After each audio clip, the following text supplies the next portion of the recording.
Hello dear students, welcome back. Today I am going to deal with three topics in this video: Bodmer's rule, average and unitary method. Now let us first see what is Bodmer's rule. When we have a complex question which is a combination of addition, subtraction, multiplication and division, we follow a particular order to simplify the sum. This process is termed as simplification through Bodmer's. Now let's see what is Bodmer's.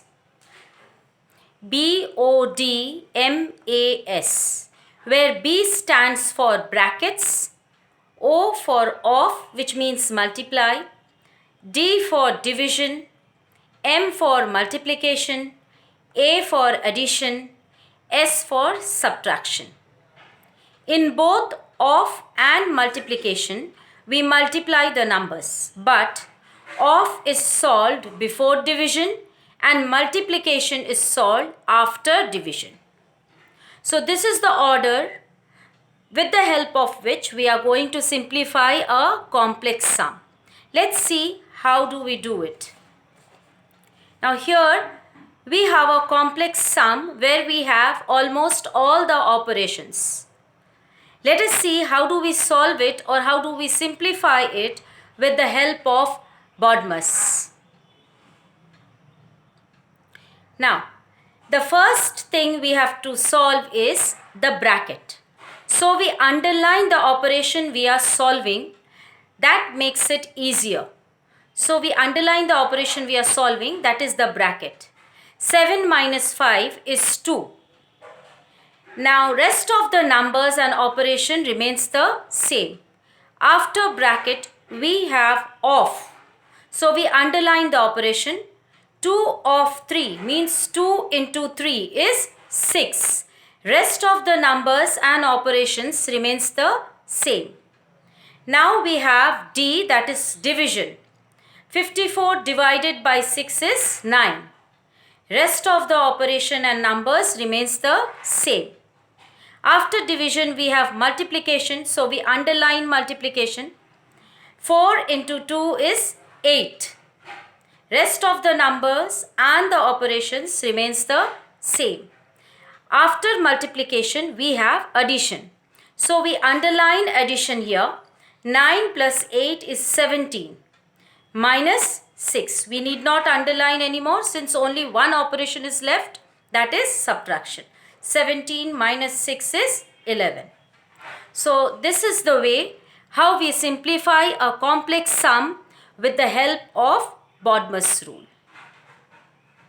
Next, students, we have average.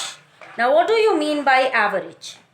Average of a certain number of values or quantities indicates what the equal distribution of that quantity would have been. Average is the central value of a set of numbers and is also called the mean of a set of value. Average is also called the mean of the set of values. Now, how do we find the average? Average is equal to sum of all values by total number of values. So, the formula of average is sum of all values by total number of values. So, if we have an example here, average of 2, 3 and 4. How do we find the average of 2, 3 and 4? We know we have to first find the sum of all values. So we write 2 plus 3 plus 4. We have to divide by total number of values. Total number of values here is 1, 2, 3, 3. So we have 9 divided by 3 is equal to 3. So this is how we find the average of given set of values. Now from this basic formula, we have two more formulas here.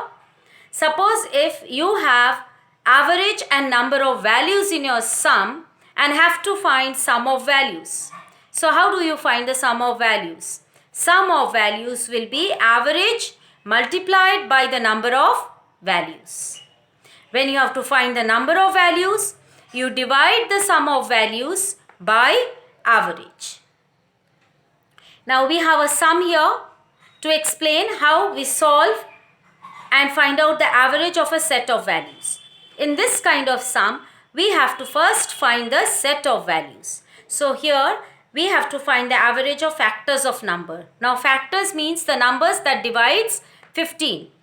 So all the numbers that can divide 15 are 1, 3, 5 and 15.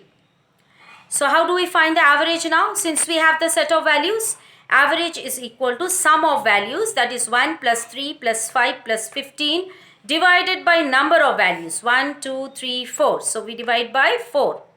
We have 24 by 4, that is 6. So the average for factors of 15 is 6. I hope average is clear, children. Next we have unitary method. Now the word unit means one item of a certain quantity. In unitary method, we first find the value of 1 unit and then the value of required number of units. Now here we have certain points to remember before we do unitary method. We have already studied about multiplication and division. When the value of 1 unit is given and we need to find for more, we multiply. When the value of many units is given and we need to find for 1, we divide. When the value of many units is given and we need to find for quantity other than 1, we first find the value for 1 by dividing and then by multiplying. So every time we do a sum for unitary method, we need to know the value of 1 first. To explain this, we have an example here. 5 pence cost rupees 80. What is the cost of 3 pence? So cost of 5 pence is 80. Just now we studied that we have to first find the value of 1. To find the value of 1, we divide. So cost of 1 pen is equal to rupees 80 divided by 5. That is rupees 16.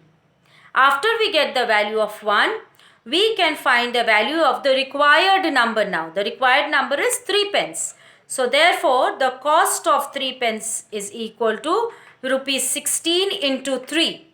That is rupees 48. So this is the basic rule for unitary method. I hope, dear children, you have understood BODMAS, average and unitary method. Do follow my videos and continue with your daily assignments. Stay safe. God bless you.